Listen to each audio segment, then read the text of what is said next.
Hey, welcome to the Danger Zone. It's Ashley.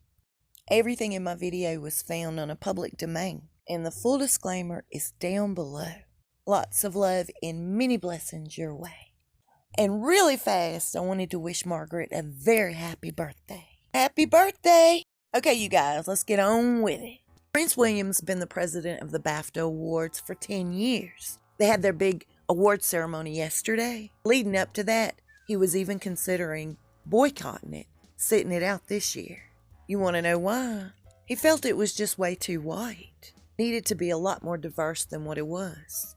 In fact, that's what his speech was about when he got up and spoke. And you know what, you guys? It felt very genuine. It felt to me very sincere when I watched it. I don't feel like he was trying to put up a front. And he's going to look into it and change quite a few things. He's going to make sure going forward, it's going to be full of diversity. He was a really good sport. In fact, there was a lot of jokes being cracked about the royal family, Harry in particular. Through Brad Pitt's co-star because he couldn't be there to accept the award, he said he was going to name his award Harry because he was excited to bring it to the States. After that joke was read, I did notice a little discomfort in William's face, but he was a really good sport. He and Kate both. Really admired them for even going, considering the mess that Harry and Meghan have created. And you know his heart is still broken. Kate recently admitted she's really missing Harry. I don't want to say nothing, but that's a video for another day. And what happens next? Check this out, y'all. The media was filled with all sorts of poor Meghan stories, talking about all the mistreatment, the abuse, the racial abuse against Meghan, inflicted on her by the royal family. How she was on the edge, fixing to have a breakdown if something didn't happen.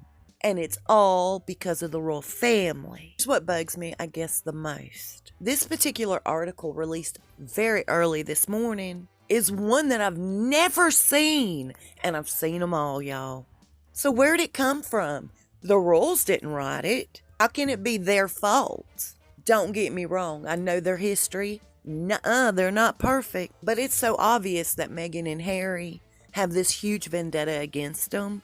They're making it like it's their fault. It's okay, I gotta give credit where credit's due because the next thing we're reading is this. The truth is slowly coming out, you guys. There was an article that popped up saying that Meghan recruited her best friend to put pressure on a former business advisor not to speak to the newspaper. Well, on Sunday had actually interviewed Gina Cowan, I hope I said that right, an ex-commercial advisor and friend of Meghan's, right before the wedding. Evidently, Meghan didn't like what she had to say. She told Jessica Mulroney she needed to swoop in and put pressure on Gina not to let them release the interview.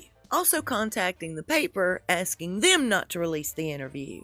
I'm not sure what kind of clout Mulroney has with these newspapers, but evidently she has enough influence that she can bully and manipulate what is released and what's not. And that right there is proof that Meghan and her little buddies are the ones behind these very nasty articles. My buddy Jay, who's been a journalist almost 30 years in London, told me just this morning that most of that garbage, the negativity against Meghan, was fed to these journalists and media outlets by Meghan and her buddies to create a very sad sob narrative for Meghan.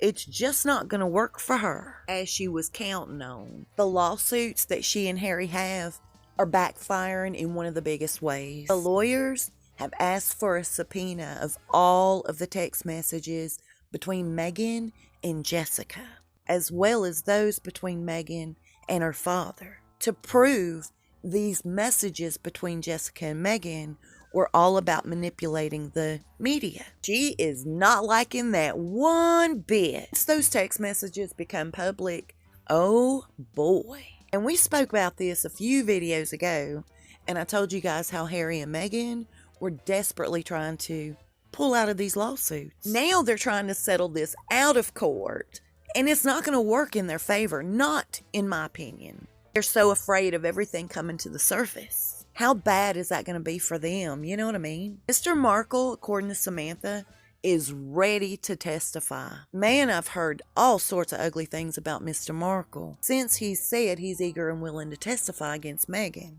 Sometimes when your child does you so wrong, you have to fight back. Maybe she'll walk away from this with a little more respect for her family. I doubt it, though. I pray I'm never in this predicament with my own children.